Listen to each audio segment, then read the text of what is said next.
Bonjour mes chers amis, j'espère que vous allez tous bien. Heureuse de vous retrouver dans cette nouvelle vidéo. C'est un poème sur la relation mère-enfant. Et avant de l'écouter, on va découvrir l'illustration qui l'accompagne. Alors, vous voyez sur l'illustration une petite fille. Comment est habillée la petite fille? Comment est habillée la petite fille? Oui, il porte un tablier bleu ciel, des sabots, une jupe. Voilà, il porte des vêtements mi-saison. Que fait-elle? Est-ce que vous pouvez me dire qu'est-ce qu'elle fait, la petite fille? Oui, il court dans la nature. Très bien. Et en quelle saison se passe l'action? Peut-être qu'il se passe en printemps. Vous voyez l'arbre, quelques fruits, les abeilles. Cela montre qu'il s'agit du printemps. Maintenant, on va lire ensemble le poème pour pouvoir répondre aux questions qui viendront par la suite. À quoi jouais-tu, ma mère? À quoi jouais-tu, ma mère, lorsque tu avais 7 ans? Quelle ronde chantais-tu, ma mère, quand revenait le mois d'avril? Car tu as été une enfant, tu as bondi à travers champs, tu avais des sabots à fleurs et un tablier de couleurs. Tu aimais voler les groseilles et importuner les abeilles, et tu fuyais souvent l'école pour flâner le long du ruisseau. On me l'a dit encore tantôt. Et malgré tout ce qu'on m'a dit, je te vois mal en ce temps-là. Je m'imagine chaque fois, tant je t'ai connue grave et bonne, que tu n'as pas été enfant. Et que Dieu te cria, maman, du premier geste de la main, comme il cria l'épi de blé et l'humble étoile du berger. C'est un poème de Maurice Carême. Après cette première lecture, vous allez me dire quel est le titre de ce poème, qui l'a écrit, de quoi parle-t-il, de combien de strophes est-il composé. Le titre du poème, c'est écrit en haut du poème, c'est « À quoi jouais-tu, ma mère? À quoi jouais-tu, ma mère ?» Voilà, c'est le titre du poème. Qui l'a écrit? C'est le poète Maurice Carême. Le poète Maurice Carême. Le nom est écrit en dessous du poème, à la fin du poème. De quoi parle-t-il? Voilà, il parle de l'enfance, de la mère, du poète. La dernière question, de combien de strophes est-il composé? Avant de répondre à cette question, on va expliquer d'abord c'est quoi une strophe. Alors, la strophe est à un poème ce que le paragraphe est à un texte. Lorsqu'on a un texte, on parle du paragraphe. Lorsqu'on a un poème, on parle de la strophe. Alors ça veut dire l'ensemble cohérent et homogène de vers. Les vers, ce sont les lignes du poème. Et on sépare les strophes par une ligne blanche, un espace un peu large entre chaque strophe. Et dans notre cas, le poème est composé de 4 strophes. On va les voir marquées. Voilà. La première strophe qui commence par « à quoi » et qui finit par « le mois d'avril ». La deuxième strophe commence par car tu as été une enfant et finit par on me l'a dit encore tantôt. La troisième strophe commence par et malgré tout ce qu'on m'a dit et finit par que tu n'as pas été enfant. La dernière strophe commence par le verbe et que Dieu te cria maman et finit par le vers et l'humble étoile du berger. Voilà, ce sont les strophes dans ce poème. Vous remarquez, mes amis, qu'ils sont séparés par un petit espace et que chaque strophe comporte un nombre différent de vers. On va expliquer la première strophe. Dans cette strophe, le poète pose des questions à sa mère pour savoir comment il a vécu son enfance. Et dans la deuxième strophe, il raconte ce qu'on lui a dit à propos de l'enfance de sa mère. Comment il bondit à travers les champs, comment il aime voler les groseilles, comment il dérange les abeilles dans les jardins, comment il fuyait souvent l'école et comment il se promène le long du ruisseau.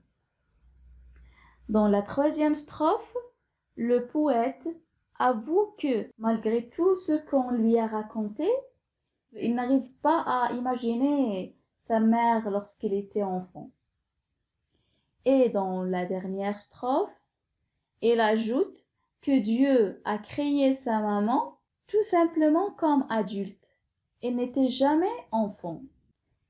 Après cette lecture et explication, on va voir, mes amis, le vocabulaire lié à ce poème. Voilà, on commence par le mot ronde.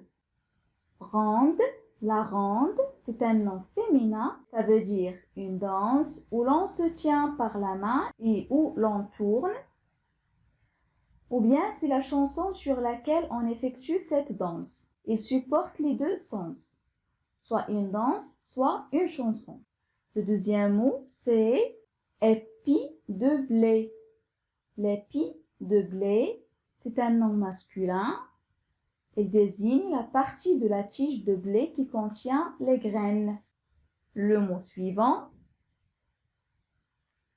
la groseille. La groseille, c'est un fruit de la famille des baies, comme les fraises, les framboises, les mûres, etc. Elle grandit sauvagement dans les forêts. Le mot suivant, c'est l'étoile de berger. Voilà, c'est la planète Vénus qui étincelle le soir tout près de la Lune. Le mot suivant, c'est le ruisseau. Le ruisseau, c'est un nom masculin. Ça veut dire un petit cours d'eau. C'est une petite rivière, si vous voulez dire. Le mot suivant, sabot. Sabot, c'est un nom masculin. C'est une chaussure réalisée en creusant un morceau de bois. Le mot suivant, c'est bondir. C'est un verbe. Ça veut dire sauter joyeusement. Le mot suivant, importuner. Importuner, c'est un verbe et ça veut dire déranger d'une façon continue. Par exemple, on dit les moustiques importunent les gens en été. C'est une source de dérangement. Fuir, c'est un verbe et ça veut dire quitter un lieu rapidement et discrètement. Le mot suivant, flâner, c'est un verbe qui veut dire se promener tranquillement sans destination précise, balader. Et le dernier mot, c'est humble. Humble, c'est un adjectif qui veut dire modeste.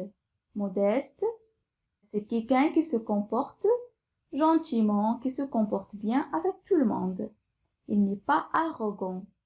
Après cette découverte du vocabulaire, on passe aux questions qui sont dans la partie au fil de poème qui est sur le manuel. Alors, on va lire les questions. Qui est l'auteur de ce poème? De qui parle-t-il? Qu'est-ce que le poète a appris sur l'enfance de sa mère? Les réponses de ces questions, elles sont toutes présentes dans le poème. Et on va voir les réponses ensemble. Alors, l'auteur de ce poème, c'est le poète Maurice Carême. De qui parle-t-il? Il parle de sa mère, il parle de la mère du poète. Qu'est-ce que le poète a appris sur l'enfance de sa mère? Alors, le poète a appris que sa mère s'enfuyait de l'école pour aller se promener le long du ruisseau et s'amuser à déranger les abeilles quand elle était enfant. Elle faisait ce qu'un enfant fait. On passe aux 3 autres questions. Le poète croit-il sa mère capable d'avoir fait des bêtises quand elle était enfant? Relève le vers qui le montre.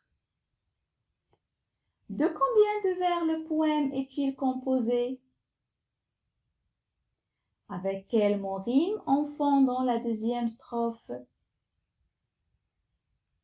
On va voir les réponses.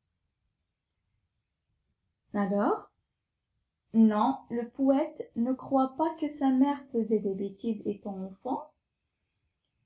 La 3e strophe le montre bien. Dans la 3e strophe, pour le poète, sa maman, qui est grave et bonne, n'était jamais une enfant. Il ne peut pas imaginer que sa maman était enfant. Le poème est composé de 22 vers. On va compter les lignes dans le poème. Ce sont les vers. Un vers dans un poème, c'est une ligne. Chaque ligne du poème s'appelle un vers. Et on a 22 vers dans ce poème. La dernière question, le mot enfant rime avec le mot chant. Qu'est-ce qu'on entend dire par le mot rime? Rimer, c'est avoir le même son de la fin. Enfant, chant. Vous entendez bien que les 2 mots finissent par en. Enfant, chant. C'est ça ce qu'on appelle rime. Voilà, on passe tout de suite au résumé du poème pour avoir l'idée générale. Voilà, dans ce poème, le poète se demande comment sa mère avait passé son enfance. Et il ne peut pas imaginer que sa mère avait fait tant de bêtises comme tous les enfants. Il croyait que sa maman est née grande, maman, et qu'elle n'était jamais une enfant. Juste comme l'épi de blé ou l'étoile qui apparaissent soudainement. Voilà, mes chers amis, notre vidéo touche à sa fin. J'espère que vous avez bien compris le poème. Je vous invite à l'apprendre par cœur pendant ces vacances. Je vous souhaite toute la bonne chance. Merci de votre attention. À très bientôt, Inch'Allah.